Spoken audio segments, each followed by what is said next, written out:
যেহেতু আমি national sports কাউন্সিলের একজন কাউন্সিলর হিসেবে এখানে এসেছি, আমার নির্বাচন করার কোনো ইচ্ছা নেই, এখানে আসিনি আমি। সভাপতি পদে নির্বাচন করবেন না আমিনুল, ক্রিকেট কাঠামো শক্তিশালী করে বিদায় নিতে চান। লেজেন্ডস ক্রিকেটের সেমিফাইনালেও পাকিস্তানের সঙ্গে খেলবে না ভারত, এশিয়া কাপে না খেলার চাপ বাড়ছে। দেশের বাইরে মাসব্যাপী হবে নারীদের এশিয়ান কাপ প্রস্তুতি, কোচিং স্টাফে যোগ হচ্ছে আরও বিদেশি। বাংলাদেশের ক্রিকেট থেকে অবশেষে শেষ হচ্ছে গামিনী ডি সিলভার অধ্যায়।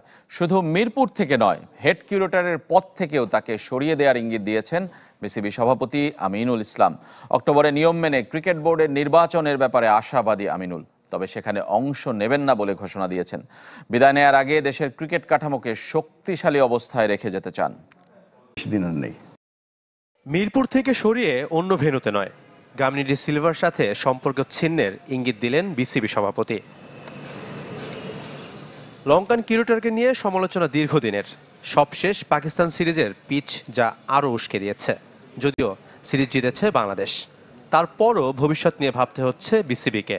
বৈশ্বিক আসরে সাফল্য পেতে ভালো উইকেটের বিকল্প দেখছেন না আমিনুল ইসলাম। চেষ্টা করছি যে মিরপুরের উইকেট যেটা আছে এই মুহূর্তে, সেটাকে আরও কীভাবে আরও কনসিস্টেন্ট করা যায়। এখানে যদিও আমি নিজেও একজন টপ ক্লাস কিউরেটর না, তারপরেও পিচ কি সেটা কিছুটা বোঝার ক্ষমতা আছে। তা আমার কাছে মনে হচ্ছে যে এখানে বেশ কিছু কাজ করার জায়গা আছে। স্বাভাবিক নিয়মে অক্টোবরে বিসিবি নির্বাচন, এখনও পেছানোর কারণ দেখেন না বোর্ড সভাপতি। যে পদে টি-20 ইনিংস খেলার ঘোষণা দিয়ে টেস্ট খেলার ইচ্ছা নেই আমিনুলের।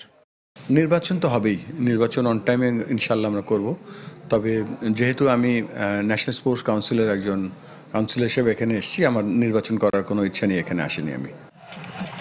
আপাতত ক্রিকেট বোর্ডের বড় চ্যালেঞ্জ বিপিএল। সময় মতো নির্বাচন হলে তখন আমিনুলের থাকার কথা নয়। যদিও এসব না ভেবে কাঠামো দাঁড় করে যেতে চান সাবেক অধিনায়ক। গত যে বিপিএলটা হয়েছিল অত ভালো হয়নি। আমাদের আপাতত লক্ষ্য হচ্ছে যে আমরা একটা ভালো বিপিএল করব, এবং সেটা করতে গিয়ে স্বচ্ছতা এবং আমাদের যে বিপিএল টিম যারা আছে অক্লান্ত পরিশ্রম করছে। লেটস সি আমরা কি করতে পারি। এশিয়া কাপের প্রস্তুতি হিসেবে নেপাল কিংবা নেদারল্যান্ডসের সাথে সিরিজ আয়োজনের চেষ্টায় বিসিবি, যাকে মন্দের ভালো হিসেবে দেখছেন সভাপতি।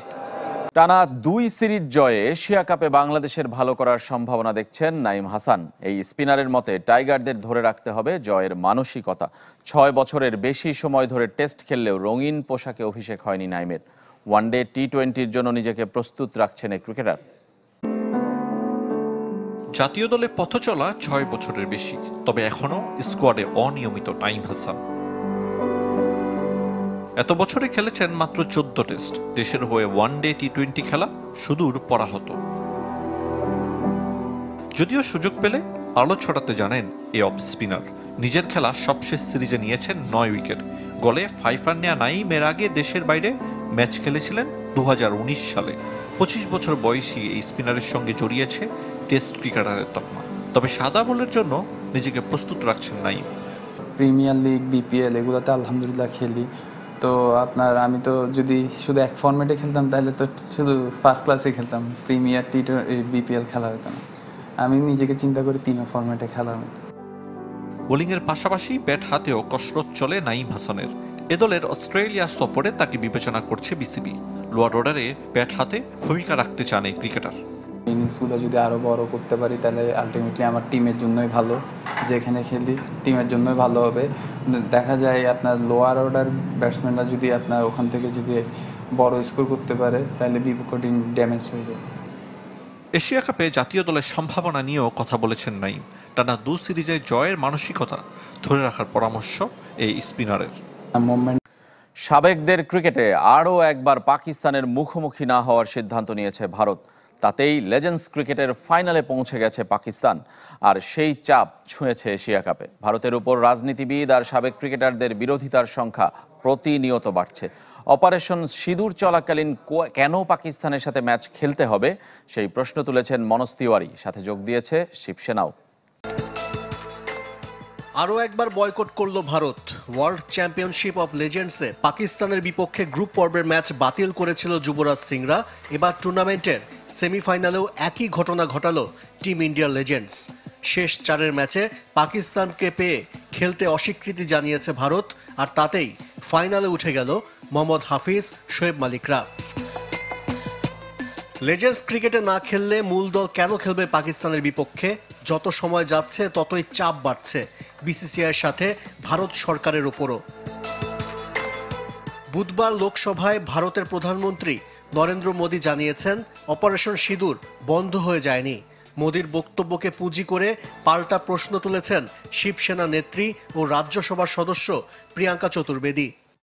আমি প্রধানমন্ত্রীকে জিজ্ঞেস করছি, যদি অপারেশন সিঁদুর চলমান থাকে তাহলে এশিয়া কাপের জন্য সরকার কিভাবে সবুজ সংকেত দিল? পাকিস্তানের সাথে খেলা কেন এত গুরুত্বপূর্ণ? ক্রিকেটার থেকে রাজনীতিবিদ বনে যাওয়া মনোজ তেওয়ারিও মোদী সরকারের সমালোচনায় মুখর। পাকিস্তানের সাথে ক্রিকেটীয় সম্পর্কের বিরোধী তৃণমূল কংগ্রেসের নেতা।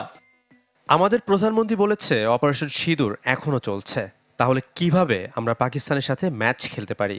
আমি এর বিপক্ষে। চলতি সপ্তাহে ভারত পাকিস্তান ম্যাচের পক্ষে বলেছিলেন সৌরভ গাঙ্গুলি। তবে এনডিটিভির সাথে সাক্ষাৎকারে মনোভাব কিছুটা পরিবর্তন করেছেন সাবেক অধিনায়ক। বিতর্ক এড়িয়ে চিরপ্রতিদ্বন্দ্বীর লড়াই সরকারের দিকে ঠেলে দিয়েছেন সৌরভ।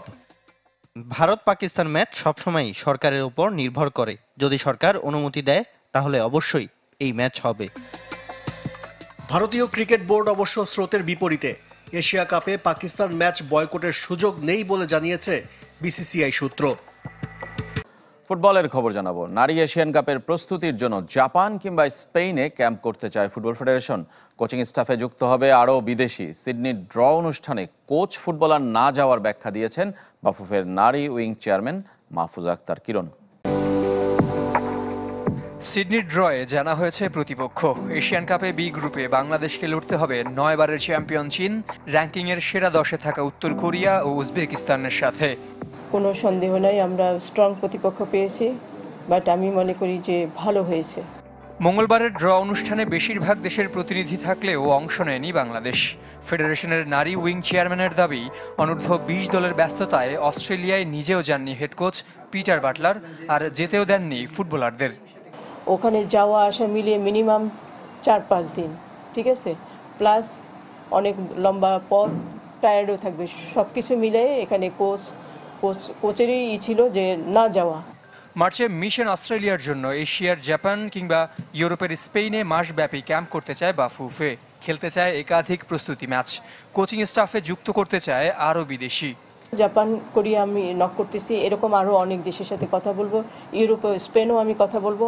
আমাদের আরও 3টা জিনিস দরকার। এক হচ্ছে গোলকিপিং কোচ, আর উইমেন্স অ্যাসিস্ট্যান্ট কোচ, আর ফিজিক্যাল ফিটনেস। কোনোটা লোকাল না, ফরেন। এই 3টার জন্য আমি তাবিদাউলকে বলেছি, তাবিদাউল বলছে আমাকে দেখার জন্য, তো আমি দেখতেছি, দেখা যাক কি হয়। ছেলেদের মতো মেয়েদের দলেও দেখা যেতে পারে প্রবাসী ফুটবলার। জামাল ভুঁইয়ার হাত ধরে ট্রায়াল দিতে আসতে পারেন সুইডেনের শীর্ষ লিগে খেলা আনিকা রানিয়া সিদ্দিকি। বাটলারের পছন্দ হলে জাতীয় দলে অভিষেক হবে এই উইঙ্গারের। একটা ফুটবলারই আসতে পারে, সেটা হলো জামাল ভুঁইয়া আমাকে একটা রেফারেন্স দিয়েছিলেন, আনিকা বলে একজন ফুটবলার। ওই ফুটবলারটা হয়তো ট্রায়ালের জন্য আমরা ডাকতে পারি যদি সে রাজি থাকে। জাতীয় দলের ব্যস্ততার মাঝে ডিসেম্বরে নারী লীগ আয়োজন করতে চায় ফুটবল ফেডারেশন।